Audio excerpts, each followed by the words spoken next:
says live up in the corner. Senator Westerfield, I want to thank you very much for joining us today in Marsy's Law interview series, Why We Do What We Do. Thanks for having me, Peter. I appreciate it. This is a series, as you know, where we spotlight the champions in the victims' rights movement and what motivates them and inspires them to do the important work that you and so many others around the country do for victims, and to help Marsy's Law, which was an organization that was founded by Dr. Henry Nicholas, that came out of a tragedy, which so often is how people get into the victims' rights movement in the first place, and this is no exception. Back in 1983, Marsy Nicholas, for whom Marsy's Law is named, was stalked and killed by her ex-boyfriend. And a week after her death, her brother, Dr. Henry Nicholas, and mom visited her grave and then went to a grocery store. And in the grocery store, they were confronted by Marsy's killer. And they had no idea that he was going to be released or had been released on bail. They weren't notified.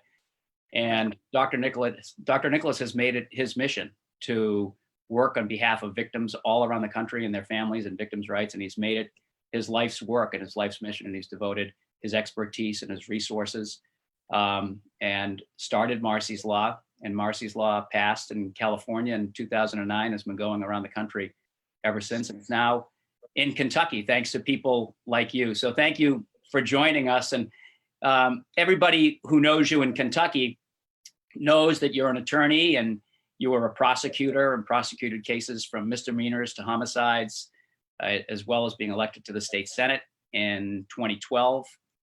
You're the chair of the Judiciary Committee in Kentucky, the Kentucky State Legislature.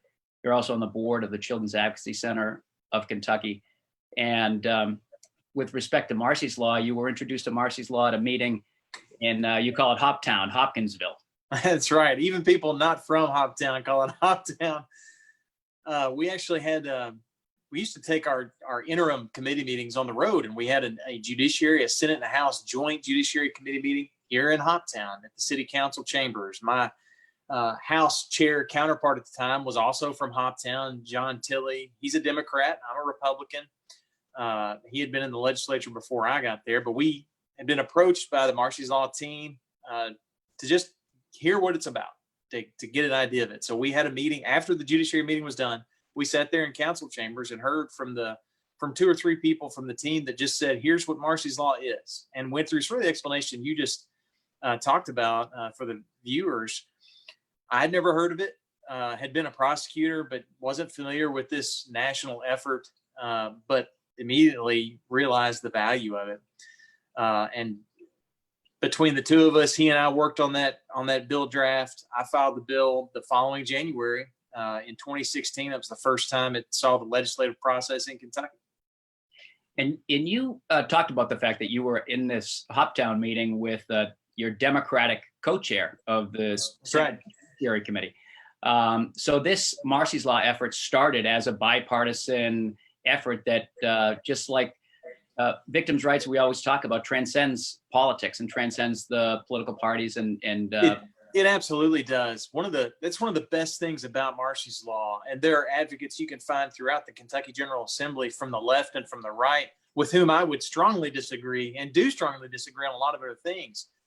But these 12 rights in Marsy's Law have nothing to do with policy difference whatsoever, because crime victims aren't picked because they're Republican or Democrat. They're victimized by criminals for whatever horrific reason. And people are victimized regardless of their party, regardless of their station in life, regardless of what part of the state they're from or what their background is like. That's why this appeals to people regardless of party. We had a bipartisan start to it, and we've had a bipartisan finish to it in the legislature with a strong bipartisan vote in both the House and the Senate. And before this came up for a vote, the language itself, you spoke with obviously Marsy's Law representatives, but sure, you made it a point to get feedback and input from all of the stakeholders and all of the Kentuckians when it comes to the language of Marsy's Law. Oh yeah, I mean this is what you do with good legislation. You can't just assume it's perfect right on spec, because we were hearing about this this bill, this policy, this constitutional amendment from other states. But Kentucky's system is different, and Kentucky's justice system functions differently. Our Kentucky Constitution is different from other states' constitutions. Our just logistics, when does a prosecutor learn the case has started, and when is the arraignment? When is the preliminary hearing? Are they even called preliminary hearings in other states? We had to get input from our stakeholders in Kentucky. So we talked to Kentucky prosecutors, Kentucky defense attorneys, Kentucky judges, district and circuit judges. We talked to victims advocates right here in Kentucky. On occasion, we talked to other experts in other states where constitutional rights have been around even before Marsy's law existed. In other states like Arizona, where they've had constitutional rights for victims for nearly 30 years. So we would talk to them on occasion about certain situations and how other states have handled it. But we initially needed to make a bill, an amendment that fit Kentucky's justice system. And that's how it started. We talked to people who ultimately may not have cared for the amendment, but we still needed their professional expertise to make it fit. And that's why we've got a Kentucky amendment that fits perfectly with our system. And it passed overwhelmingly in 2018 statewide. Over 800,000 Kentucky voters voted for it, and over 63% of the vote. But it appears on the ballot again in the fall. Tell us a little bit about why it appears again, and it's back and even a little better, you said. That's right. So in 2018, as you mentioned, it did pass the legislature. In fact, it was the very first bill out of the session that year in 2018, went on the ballot that fall. The Supreme Court, however, asked for all future constitutional amendments to include the full text of the amendment. For decades and decades and decades, all constitutional amendments in Kentucky used to just have a question.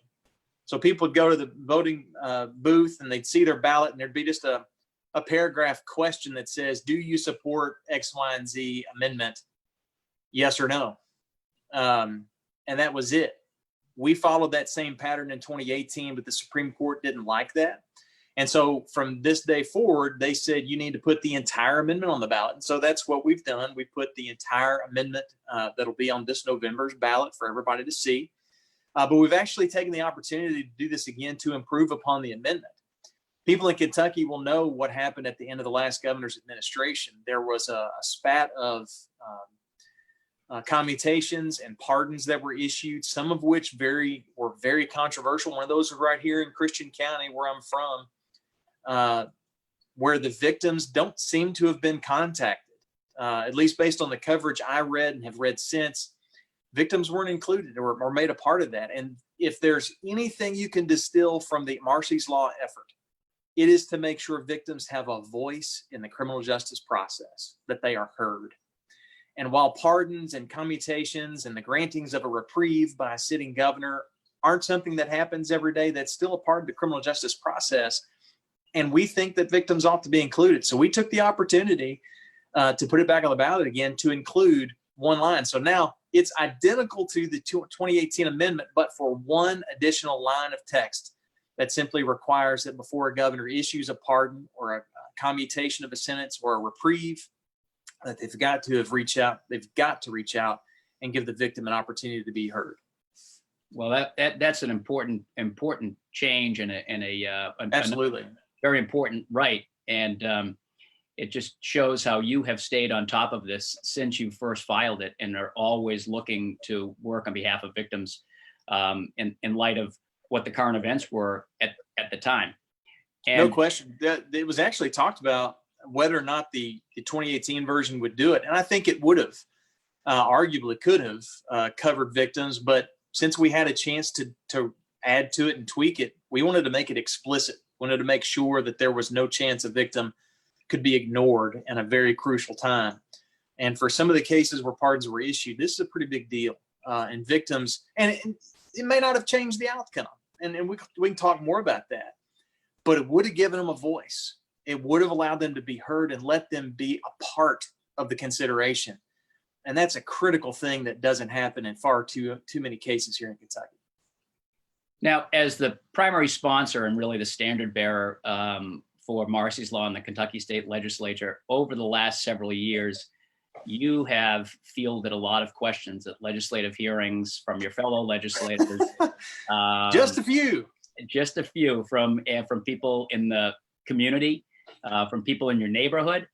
And there are a lot of questions that have come up, and you and I have talked about some of the more common questions, some of the more frequently asked questions. So I think it would be helpful if we went through a few of those today, if that's all right. Yeah, sure. One of the things that we talked about was that from a prosecutorial standpoint, some people have asked you whether or not Marsy's law would make it difficult, would make the job of a prosecutor more difficult, or if it would ever alter their strategy when they were preparing a case. Yeah, it absolutely doesn't. Prosecutors were a critical part of this conversation because they're on the front lines of this. And aside from law enforcement, they're the ones that deal with the victim the most, certainly during the case. And we've got our Commonwealth's attorneys. Most of them have a victim's advocate. Almost none of our county attorneys' offices in Kentucky have a victim's advocate. So they were a critical part of how to make this work. And the vast majority of our prosecutors do it exactly right. They talk to their victims. They include their victims in what they do with the cases, how to resolve the cases. They let their victims know about hearings. But Marsy's law exists because there are still a couple of prosecutors in different places over time that aren't doing it quite as well as we'd like. And so we wanted to make sure that we gave those victims that voice. But it's important to understand that the amendment doesn't give the victim, there's a great line that a lot of us in the victims advocacy world use when we're talking about Marsy's law. It's a voice, not a veto. And so that victim has an opportunity to express what they want done in a case, but they don't get to dictate the sentence. They don't get to impose that. They don't get to tell the prosecutor how the case is going to be run or what the strategy should be at trial. But they do get to be heard. You know, in some cases right now, the best that a victim has to be heard is just a written victim's impact statement that may or may not ever be read, that may or may not ever be looked at by the prosecutor or by a sitting judge. And that's not much. And there's certainly no constitutional right to be heard. So they're not even protected in that, to have a plain Jane written statement. We think it ought to be different. This doesn't change, though, the rules and the roles of the people in the system. The prosecutor still runs the case. They just have to include the victim with Marsy's law in place. Yeah, and I think that's an important distinction when you talk about this gives victims a voice, but not a veto. But that voice is right. important. And we've heard stories like that all around the country. Like you said, when victims don't have constitutional rights as victims, or where Marsy's law hasn't passed, where a victim can be afforded the right to make and or write a victim impact statement, and it just gets filed away with the court papers, and it never really sees the light of day, or even gets an eyeball put on it by a judge. And that's such an important thing to make sure that the victims' voices are heard. Yeah, what we have found in my experience as a prosecutor, and in talking and working with prosecutors around the state as a legislator, again, most of them are doing it just right, and they're talking to their victims. They pride themselves on their inclusion and working with victims every day. And I'm thankful we've got so many prosecutors that work that way. But as we've pushed Marsy's law and advocated for it over the last several years in Kentucky, we've heard no shortage of stories where that wasn't always the case. And that even if someone had a chance to write a victim's impact statement, it was ignored. It was filed away in the back of the folder somewhere, and it never saw the light of day again. And sometimes those victims deserve, or every one of those victims deserve, to be given an opportunity to stand in the courtroom and say their piece, to say what they'd like to see, what is a just result for them, or to vent about how this has affected them. There was a great victim who testified with a great story, a powerful story, tragic story. And she testified in 2018 in both the Senate and the House committees. And she talked about this horrific thing that her husband did to her, sexually assaulted her, drugged her and sexually assaulted her. He was charged with some really high level offense, but because he was high enough of importance in the community, it was watered way down and amended way down to something really puny and didn't serve any jail time. And the woman went to the prosecutor, and he kind of just shut her down. And she talks about how she wished Marsy's law had been in place. And even she said, Marsy's law, it may not have changed that. He may still have amended those cases down, But me being able to share my story, me being able to say my piece about how this hurt me and what kind of outcome I'd like to see would have made all the difference in the world for her. And that was her testimony, and it's powerful. And so many victims have expressed that. They're not looking to control things. They just want to be heard. And that's what is at the heart of Marsy's Law. Yeah, and at the heart of Marsy's Law also, too, is just really a sense of fairness and a sense of justice to the extent that we want to equal the playing field. The defendant certainly has the right to be heard in a courtroom post-conviction when it comes to sentencing. And there's no reason why that right can't be and shouldn't be afforded to the victim as well. No reason at all. Which brings me to my next question that comes up a lot. We covered the prosecution side, but from a defense side, sometimes a defense argument might be, if you're going to be elevating victims' rights to constitutional rights, is that going to do something to either diminish or water down or take away the existing constitutional rights that defendants are afforded? Absolutely not.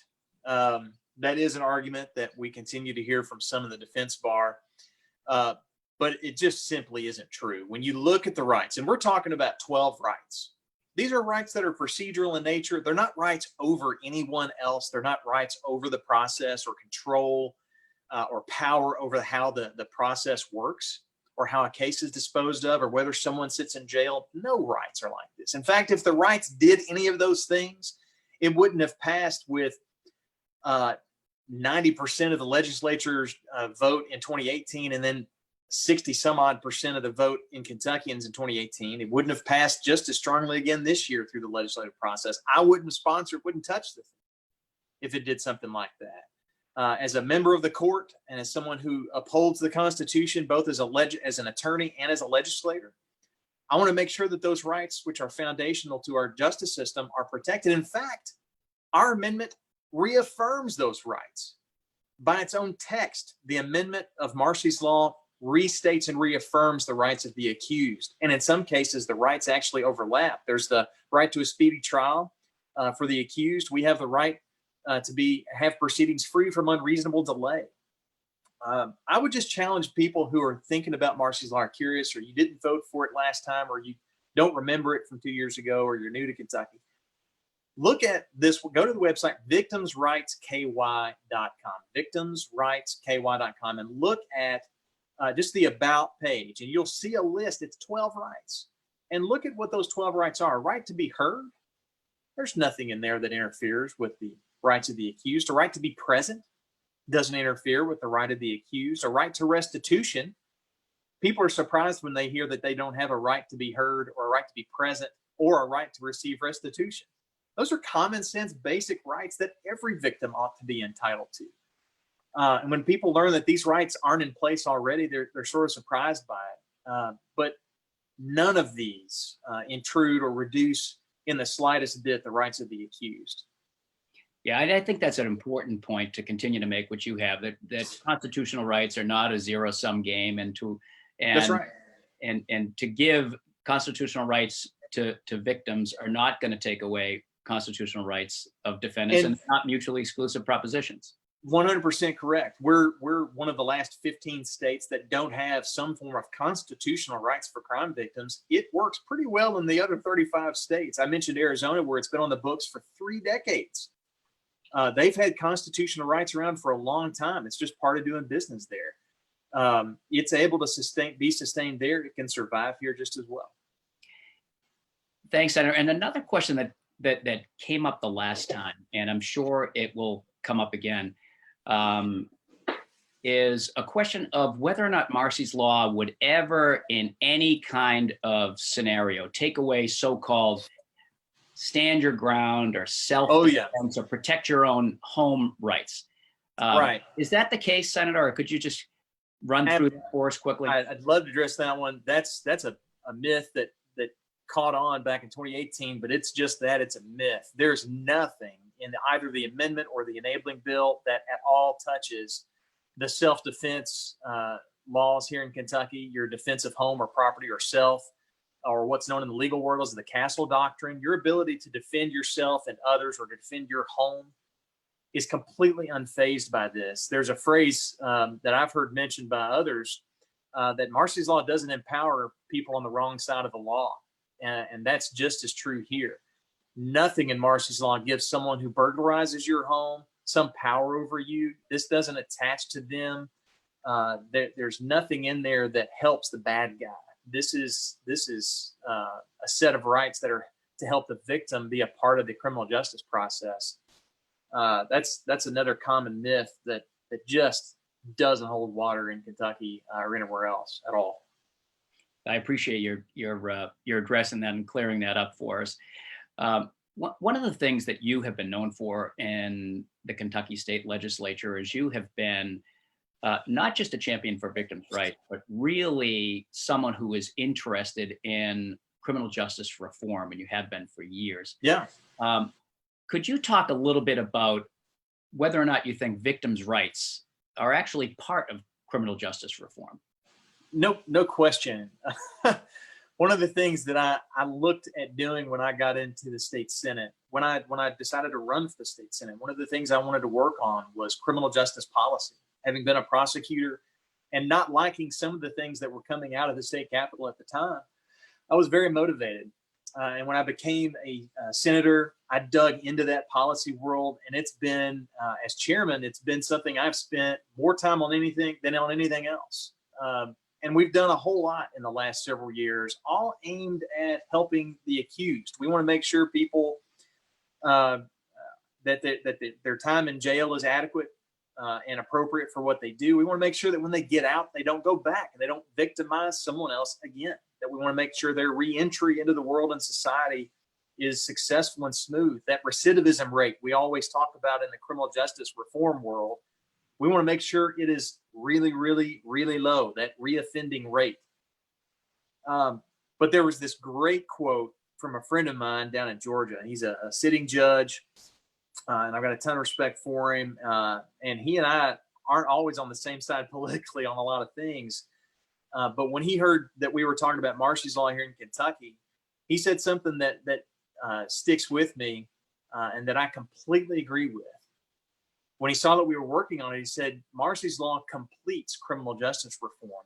It reduces reoffending by putting a new face on a real face to the crime, and that's the victim's face. His line there really hits home. Because if you look at all the legislation Kentucky's done over the last several years, it's all been about the offender, the person that's been convicted, the person who actually broke the law. We haven't done hardly anything to protect the victims in Kentucky. The Crime Victims Bill of Rights we have, and it's been around for a couple of decades, is a puny statutory framework of rights that only applies to the victims of about 20 or so crimes. The vast majority of the victims in Kentucky have no rights whatsoever. And we have over 20,000 new felony victims every single year in Kentucky. The vast majority of them have no rights at all in Kentucky under our law. And I think that's unacceptable. I think his quote, I think this judge's quote that Marsy's law completes criminal justice reform by putting a face to the crime, and that's the victims, is a perfect encapsulation of what Marsy's law is about. I completely agree. Yeah, and I think it underscores what we had talked about earlier when you are hearing from, or the questions that you're getting from people from the defense bar, when they talked about whether or not affording constitutional rights for victims would do anything to take away existing constitutional rights for defendants. A lot of times people will say that those are mutually exclusive propositions, and that also when you talk about empowering victims, somebody in the criminal justice reform movement will look at it the same way, that these empowering victims is going to do something to take away from criminal justice reform. So yeah, you can have both. You can have and should and must have both. You can protect the rights of the accused, and we absolutely should, but we should also give a voice to victims that they don't have today. And you can do both without eroding the rights of the other one. And that's what Marsy's law serves to do. Yeah, I think the notion and the quote that you said is very powerful, that Marsy's law completes criminal justice reform. So not only do are they not mutually exclusive proposition, being victims' rights and criminal justice reform, but really you can't have one without the other. And I think That's right. That's an important way to look at Or, it. we do now, but we shouldn't. And we've got a chance to fix that. Yes, and that brings me to one other frequently asked question that I'd love for you to address, especially as a state legislator, someone who actually has a literal hand in writing the laws in the state of Kentucky. In Kentucky, you do have some statutory victims' rights. You just talked about them a little bit. Yeah. So why is it? I'm sure you get the question all the time. Why is it necessary, if you have a Victims' Bill of Rights or victims' rights in statute already? Why is it necessary to have victims' rights elevated to constitutional rights? Sure, I do get that question a lot, because people want to know why can't we just pass this in statute? And here's why: because a statute's not good enough. Because a statute always plays second fiddle to the constitutional rights. We've got our U.S. constitutional rights, our state constitutional rights, and then statutory rights are down here. By operation, they are not as important as constitutional rights. And that's a problem, because whenever the statutory rights of the victim go head to head with the constitutional rights of the accused wins and the victim loses every single time. And it doesn't have to be that way. And it shouldn't be that way. I mean, when people, and we had this question in 2018 a lot. We had this question again in 2020. We had a new batch of legislators that didn't get to vote on it 2 years ago in the General Assembly. And they had these same questions too. And they say, well, why not just put this in a statute? I say, well, if statutory rights are good enough and that's strong enough for you, then let's just put the First Amendment rights in statute. That'll be good. How about the Second Amendment right to keep and bear arms? We'll just drop that into statute. That'll be fine. How about the Fourth Amendment right that protects us against unreasonable searches and seizures by the government? We can just drop that into statute. I'm sure everybody will rush to make that change to the Constitution and vote on that bill. There's a reason we put some rights in the Constitution. They should be cherished there and enshrined there, and very difficult to change or to overcome or to deny. And right now, victims deserve to have those rights there. Instead of being treated like a second-class citizen, they need to be given an equal footing, an equal legal footing in the court system, so that their voice is meaningful and not lost in a wash of paperwork, if recognized at all. Thank you, Senator. And so could you tell us then now, what is the next step in passing and reaffirming the passage of Marsy's law that happened in 2018? What is the next step for the voters of Kentucky, and what would you like to tell them? The next step is to get enough voters out to the polls, or to get enough voters to turn in their absentee ballots, or however we're going to vote come November, to make sure they vote for that constitutional amendment. It's going to be a challenge because, as we talked about earlier, the entire amendment's going to be on the ballot. So it's going to be a lengthier ballot. The amendment is about 2 pages and change, almost 3 full pages long. So it's going to be a longer ballot process, but we need people to make sure that they vote to support this. If you believe that victims should have these rights, these 12 simple procedural rights that are common sense rights that a lot of people think victims already have, but they don't, then they need to be sure and vote for Marsy's law this November in the general election, and to tell your friends, tell your neighbors, tell your coworkers to do the same. If you want to learn more information, go to that website I mentioned, victimsrightsky.com. You can see the amendment. You can see the list of rights, the 12 rights. You can see a frequently asked questions there. It's really helpful. You can see the list of Kentucky organizations that are supporting it, from our chiefs of police and the state police to the FOP to our victims advocacy community. And there's a slew of organizations there from the left, the right, the middle, that normally don't agree on a lot of things, but have come together because they see the value in making this a part of Kentucky's Constitution. So educate yourself, share the news with others, and be sure this November to get out and vote. We've only got about 4.5 months to do that, but we're going to do our best to make sure it gets over the hump. Thank you very much, Senator Westerfield. Thanks for taking the time to join us today. Oh, it's my pleasure. I know you're busy with work. I know you have 2 little ones, a little boy and a little girl there as well. And happy belated Father's Day. And thank you. Thanks so much for doing the great work that you do on behalf of victims in Kentucky and victims everywhere. I appreciate you saying that. There's a huge team of people in Kentucky, and I'm the elected guy that filed the bill and carried as the bill sponsor. but there are 100 or so legislators that stand with this and have fought just as hard. There's a huge advocacy group. As I just mentioned, those organizations, their members, their board, victims have come, thousands of victims from across Kentucky have come forward to share their stories, to be a part of this. It is a huge team that is making this possible. It made it possible 2 years ago. It'll make it possible again. I'm glad to stand side by side with them to help make it real here in Kentucky. Thank you so much. So with all of your work and all of the work of the team, we'll get this thing passed again in November and give meaningful and enforceable constitutional rights that victims in Kentucky deserve and that justice demands. Thank you so much, Senator. Thank you.